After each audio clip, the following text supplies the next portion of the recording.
Hi everyone and welcome to Katha by Shraddha. Today's story is called The Very Expensive Coconut. In this story, there is a man called Chandrakant and he is a miser. I hope you know what miser means. It means he was very stingy and he just didn't want to spend any money on anything. Now this nature of Chandrakant's really put his wife in a kind of a quandary because he barely gave her enough money to run the house, to cook food and to get the things that one needs to run a house. But they lived together and they were okay. Now one day, Chandrakant gets invited to this really grand wedding. And he gets on his best dhoti and kurta and he goes to the wedding. And he eats, splendid feast is put out for all the guests. And he eats and eats and eats to his heart's content. And at the end of it, he has dessert. And do you know what the dessert was? The dessert was coconut barfi. Yummy, scrumptious, melt in your mouth coconut barfi. And Chandrakant eats one and then he eats another. Then he eats another. And he's really full, but he eats another barfi. And then he's all satiated and he starts walking back home. And as he starts walking back home, his tongue starts watering with the memory of the coconut barfi and he starts craving just one more coconut barfi. Now he really couldn't go back to the wedding, could he? And then crash the party again and say, I want more barfi. So he goes home and he tells his wife. He says, Mridula, can you make one coconut barfi for me? I'm really craving it. I had this amazing coconut barfis at the wedding and I really want just one more. Can you make me one? And his wife Mridula starts laughing at him saying, you barely give me enough money to make dal, roti, sabzi and rice for our everyday meals and you want coconut barfi? Bah, very good. You know what? Go to the bazaar and you get me at least one coconut and I will make you coconut barfis. So Chandrakant goes to the bazaar, he goes to the market and on his way to the market, just as he enters the market by the roadside, he sees this man sitting by the roadside with a huge heap of coconuts.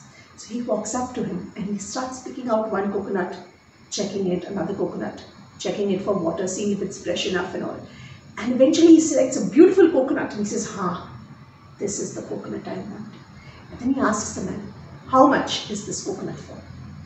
Now everyone in the village knows Chandrakant and everyone knows his stingy ways. So the man, he wants to do his boni, his first sale. So he says, you know what, I'll cut it down to my cost price. And he tells Chandrakant, this coconut will cost you 5 rupees. Chandrakant almost faints with that. 5 whole rupees for one coconut? Oh my goodness. Looking at his face, the man says, you know what, okay, don't worry, I'll give an idea. If you don't want to spend the 5 rupees, you walk. You walk out of the bazaar and you keep walking on the road for 10 kilometers. Okay? You'll come to a coconut grove. And in that coconut grove, there'll be a gardener. And he will sell you a coconut for 3 rupees. Chandrakant is ecstatic. He's like, 2 full rupees I can save by walking just 10 kilometers. That's nothing. 10 kilometers there and 10 kilometers back. I'll do it. But I will save 2 full rupees. So Chandrakant starts walking and walking and walking and walking in the hot sun and he goes all the way to the coconut grove and there he sees the gardener. As he comes close to the coconut grove, he's thinking, I've walked for such a distance and I have to walk all the way back. Even 3 rupees seems like a lot to pay for a coconut. So when the gardener says, yeah, this coconut will be 3 rupees, he says, will you give it to me for 1 rupee? I've walked such a distance and come and have to walk all the way back. It's really not worth my money. Give it to me for 1 rupee. The gardener shakes his head and says, no, it's not worth for me to give it to you for 1 rupee. You know what you do? You walk some more, another 10 kilometers. There's another coconut grove. And the gardener there, he will sell it to you for 1 rupee. You go ahead. So Chandrakant gets even more thrilled. Now he is going to save a total of 4 whole rupees from the first price. And suddenly the 10 kilometers doesn't seem like that much.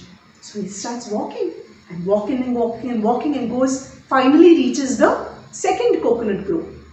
And as he gets closer to that second coconut grove, he thinks, you know what, I must negotiate. I should not just pay 1 rupee and get my coconut and walk back. I will feel better if I get it for less.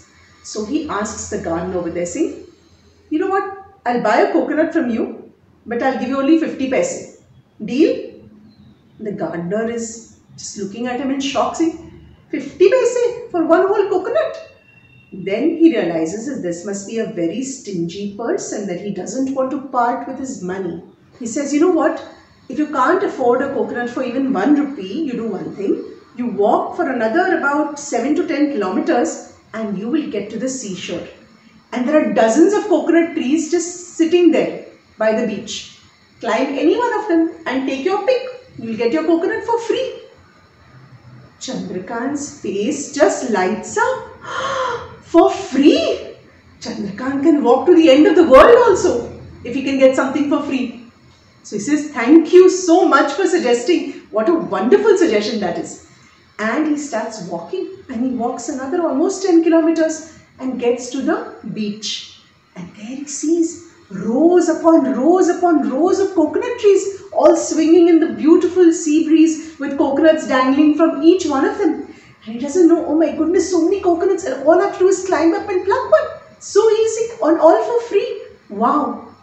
So Chandrakant climbs up one coconut tree, one of the tallest ones, because he says, this looks like a mature tree, it will give me really good coconuts. So he climbs all the way up, and there he tries to pluck one of the best and the biggest coconuts that he sees. And just then a big gust of wind shakes the tree, and shakes it so hard that Chandrakant loses the hold of the tree, and he just grabs onto the coconut and starts swinging with the coconut under the tree. And he is scared. He's scared that he will fall. But just then, luckily, to his great good luck, he sees a man come by on an elephant. And the mahout is on the elephant, and the elephant is lumbering near and passing by the tree. And he starts yelling. Chandrakant starts yelling, help! Help! Mahout, look up! I'm here, up with the coconut tree. You have to save me. And the mahout looks up. And Chandrakant is dangling, and he's looking down saying, save me, help, help. Please bring your elephant under the coconut tree, and you stand on top of your elephant and grab hold of my legs so I can come down. So the man says, the mahout is very intelligent. He says, okay, but only if you give me 100 rupees, I will save you. 100 rupees? But what can Chandrakant do? The only other option is he will fall once he was, if the coconut gives way, or if his arms get tired. That's not a good option, is it? So he says, okay, I'll pay you 100 rupees. You please save me. So the mahout guides his elephant under the coconut tree, and he stands on top of the elephant's back, and then he stretches up, and he's almost got hold of Chandrakant's feet, and then he grabs hold of them. And just then, the elephant decides, this is pretty boring. I'd like to keep walking. And the elephant moves away. And the mahout is left grabbing onto Chandrakant's legs. Oh my goodness, what a mess. But just then, again, to both their luck, they see a horseman coming from a distance. And they both start yelling, horseman, horseman, save us. We're up here dangling in the coconut tree.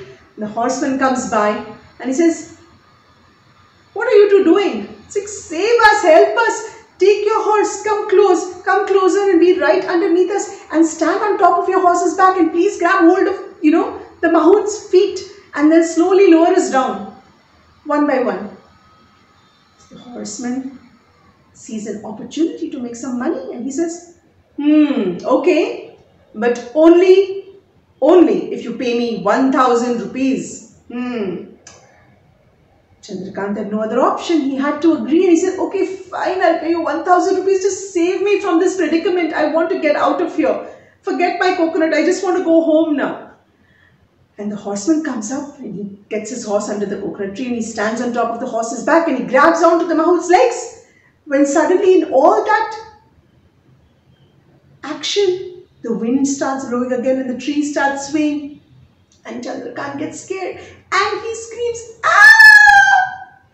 And with that scream, the horse gets frightened, and the horse starts galloping, and it runs away, leaving the horseman just barely holding on to the mahout's legs.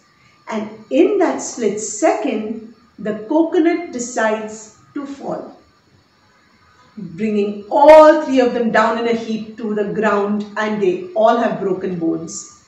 So Chandrakant ends up paying for taking care of these injuries that he has caused to all these people, and also gets a bunch of coconuts in return. And that was the story of the very expensive coconut. I hope you liked it. It was an adaptation from this book called The Magic Drum and Other Favorite Stories by one of my favorite authors, Sudha Murthy. Thank you for watching. See you next time. Bye.